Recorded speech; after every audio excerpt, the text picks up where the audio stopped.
in this video, we're going to be talking about transformations. Now, what I would like to do is to graph these three equations on the same coordinate plane. Now, I'm going to start off by graphing these on Desmos first. Again, Desmos is a nice program that you can graph a variety of functions for. So, we've already graphed f of x is equal to x squared.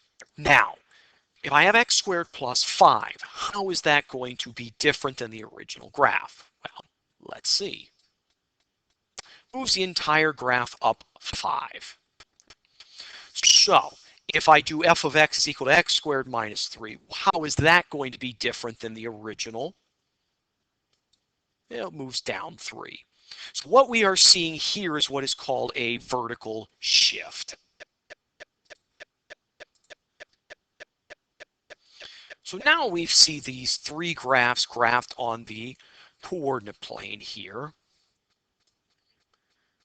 And again, vertical shift. For all of these, we are going to assume c is positive.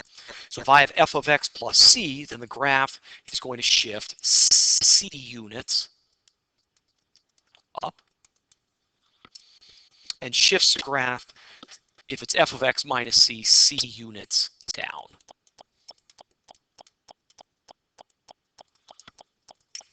All right, so that's one type of transformation. Let's take a look at another transformation. So I want to put all three of these graphs on the same coordinate plane. So now I want to take a look at Desmos to see how they would graph these three equations. Well, we already see the square root of x. So now what I want to do is now do the negative square root of x. So how is that going to be different than the original? Well, it looks like it reflects across the x-axis. Well, what happens if the negative is inside the function? Well, that looks like it's going to reflect across the y, or f of x axes. So these negatives show reflections across a particular axis. So now these three are actually graphed on our coordinate plane. So again, these negatives reflect reflections. So if there is a negative that is outside the function, then it's going to reflect across the x-axis. And if the negative is inside the function, then it's going to reflect across the y, or f of x axis.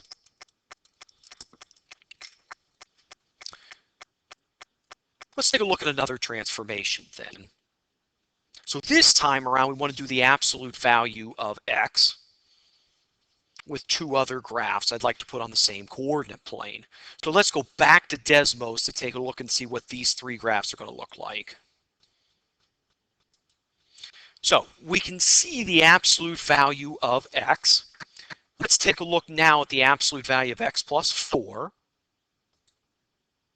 Notice it shifts the entire graph 4 places to the left. So then what do you think is going to happen with the absolute value of x minus 2 compared to the original? Yeah, it shifts the entire graph 2 units to the right. So this is what is called a horizontal shift. So we can see the graphs for these. So again, this is what is referred to as a horizontal shift. So again, assuming c is positive, if I have f of, in parentheses, x plus c, it's going to shift the graph c units to the left. And if it's f of, in parentheses, x minus c, it's going to shift the graph c units to the right.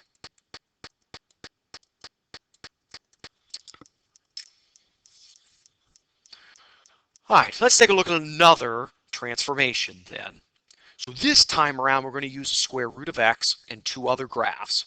I'd like to go back to Desmos to be able to graph all three of these on the same coordinate plane. All right, so we already have the square root of x.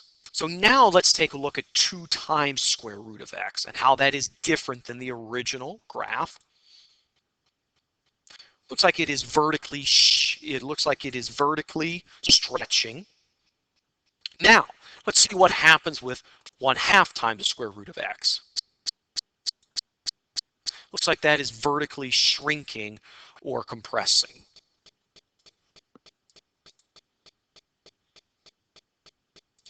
So now we have graphed all three of these on the same coordinate plane.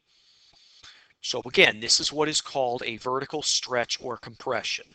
So assuming C is positive, the graph will vertically stretch if C is greater than 1, and it vertically compresses or shrinks if C is in between 0 and 1. Now keep in mind, you don't want it to be negative. If it's negative on the outside, that's another type of transformation that we've already talked about earlier. Now, I'd like to take a look at one other example with graphing these three equations on the same coordinate plane. So again, I'm going to go back to Desmos to graph all three of these on the same coordinate plane. All right, so now I want to take a look at 2x squared. Again, it's still by definition vertically stretching, but it does not look like it's doing that for the parabola. Now, let's take a look at 1/2 x squared. Again, by definition, that is vertically shrinking or compressing, but visually, that's not what it looks like here.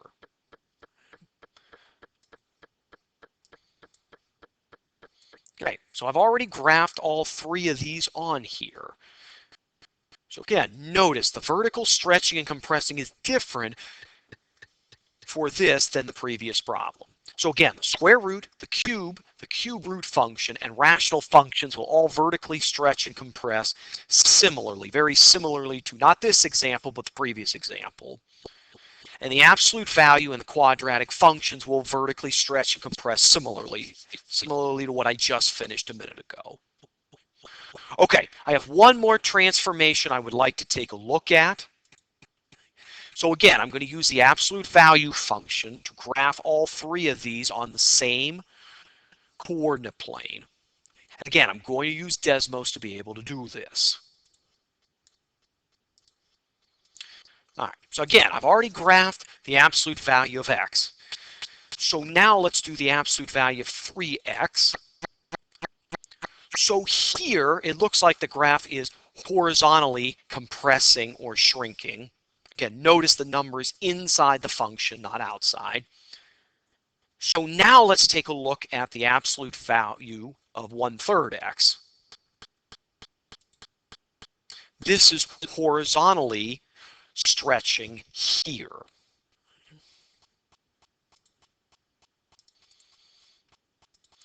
So now I have graphed these three. So again, this is what is referred to as a horizontal stretch or compression of the graph.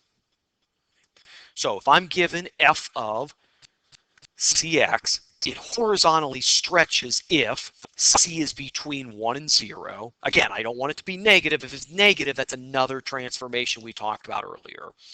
And it horizontally compresses or shrinks if c is greater than 1. In the next video, we're going to talk about doing multiple transformations to a function equation and be able to graph it.